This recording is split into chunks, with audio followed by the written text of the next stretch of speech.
The slots for the round of 16 of the 2019 Africa Cup of Nations are fast filling up, and thankfully Nigeria has already sealed qualification into the knockout stages with a game to spare. My name is Solomon Fowe and welcome to Guardian Sports. Today we're going to be reviewing the matches that Nigeria has been involved in, and also we'll be previewing the game, the Super Eagles game against Madagascar come Sunday. I'm not alone in the studio. Of course, I have my colleague with me, Dennis Erezi, who is going to be analyzing different things from the world of the 2019 AFCON. Welcome to the show, Dennis. Thanks, Solomon. It's my pleasure to be here. So, Dennis, what's your take on the Super Eagles' performance in the 2019 AFCON so far? It has been a good one so far, Solomon. All right. Because when you consider the antecedents of the Super Eagles of Nigeria going into this competition, you will recall that they played a friendly match before the competition against Senegal, which was behind closed doors, and Nigeria lost that match by a goal to nil. But then going into the match that they played against Burundi, fine, the performance was not so top-notch, but when you consider the match they played recently against Guinea, you see that it has a slight improvement. Okay, there's a what progress. We saw against Burundi in the opening fixture, and then going forward, Ghana can only improve on the team's performance. Well, interesting thoughts there. So the game against Guinea, particularly, it ended 1-0, and you saw that they struggled for a bit, especially in the first half. Before that goal, the header by Kenneth Omero came to save us and seal qualification into the next round. What was your thoughts when you were watching that particular game? Which players really stood out for you in that match? Now, players that really stood out in that match are quite a lot of players, but I want to begin from the middle of the park. That's talking about Wilfred Ndidi. Interesting.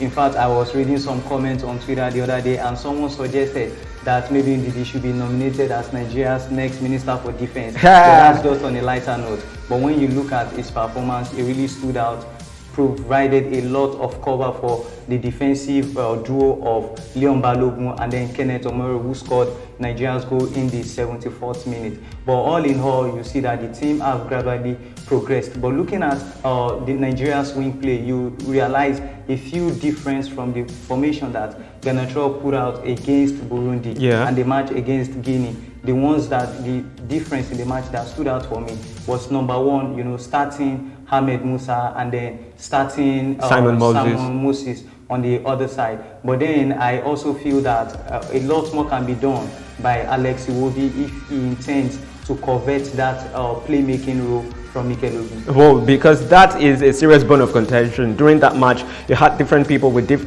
not so much of split opinions, but you had so many people lambasting Alex Iwobi for his performance in that game. Do you think it was downright poor in that particular fixture? Now, I feel that in that match, he kind of grew into the match slowly, which is not so expected of him. Because if you're playing that kind of a number 10 role for the Super Eagles of Nigeria, you don't know what you're doing. You're doing something that the likes of JJ Okocha have done in the past. His uncle. You're talking about the likes of Wilson Oruma. You're talking about something that the likes of Xavier Hernandez does for the Barcelona team. So for somebody like Alex Iwobi, he shouldn't be the type of player that you wait to grow into the match before the team picks up, because he serves as the link-up player from the defense to the attack. And then if he has no supply, there is nothing the strikers will be doing. Just like you saw in the match, evidently on the performance of Odion Igalo. Igalo couldn't do so much in that match because he was receiving less of supply from Alex Iwobi, who struggled so much. Oh, well, you could say Alex Iwobi struggled. Well, my thoughts on that particularly is the fact that, like you said, he grew into the game, and going into the game, the second half especially, it was a whole lot more improved. But we're going into that game, previewing the game against Madagascar now, and we've already sealed qualifications into the next round. What do you think Ghana is going to be doing? Do you think is all we need in that particular fixture to remain top of the group is to make sure we do not lose the game?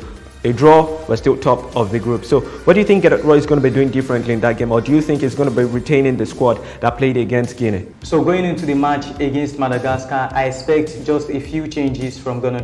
If you are to be starting from the defense, I do not expect him to make so many changes like that, because just like the saying goes, if it's not broken, you should not fix it. But some people will tell you that there's need to rest some players heading into this game. You know, the players like Wilfred and like Ogenekaro Etebo that have had a whole lot of minutes under their belt in this particular competition. Do you think that it's an opportunity for Genotro to rest them, or what do you think? Yes, he should rest a few players, but not talking about a player like Wilfred Ndidi that serves like a backup for the defense line of the Super Eagles. And then going into that match, you would also agree with me that if Nigeria does finish with 9 points in the group, Nigeria stands a better chance of getting a less tougher of position going into the round of 16 fixture. And also another change that I do not expect to see in the match against Madagascar is the combination or the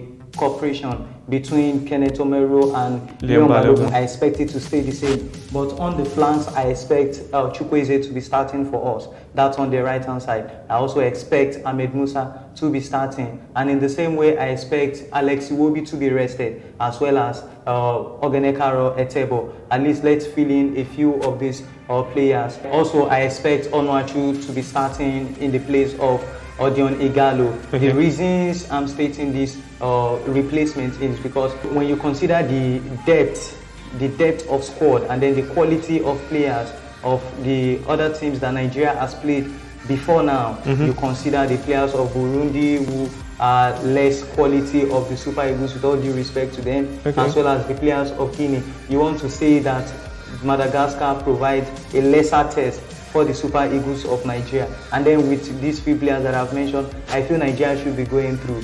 But then I'm not so expecting Daniel Akpeyi to keep another clean sheet if he will be in goal for Nigeria. Whichever team lines up against Madagascar, it's safe to say it's not going to be an easy task, because we've seen Madagascar come into their own in this particular competition. The first game was a 2-2 draw against Guinea. The second game, it was a 1-0 win against Burundi. So are you confident enough to say that Nigeria is going to be getting all 3 points in this particular fixture?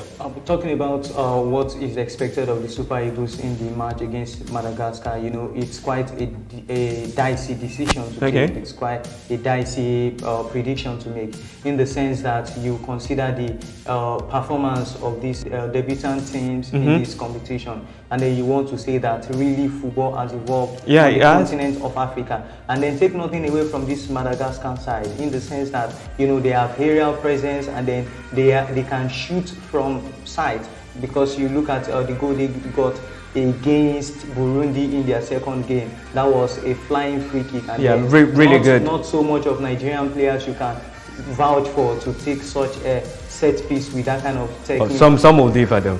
So, but then in the same way, I just feel that the Super Eagles of Nigeria need to be watchful on this one, and not think these guys are just want to roll over. Interesting thoughts there, because the Madagascar side are a really strong side. But what are your predictions for that game against Madagascar? Nigeria against Madagascar? I expect the Super Eagles of Nigeria to get another 3 points, making it 9 points for them to finish atop of Group B, and then, you know, get less stronger oppositions going into the round of 16. So how far do you think the Super Eagles are going to be going in this competition? All the way, Solomon. I expect the Super Eagles of Nigeria to go all the way and become the African champions once again, just like they did in year 2013. Interesting. Bold prediction there by Dennis Erezi, who has said that Nigeria is going to be winning the 2019 African Cup of Nations. So thank you so much for coming, Dennis. It was a pleasure having you today. Thanks, Solomon. It's my pleasure to be here. Really good. So that's our package for today. Do not forget to follow us on our social media platforms at Guardian Nigeria, and make sure you subscribe to our YouTube channel. My name is Solomon Fowe,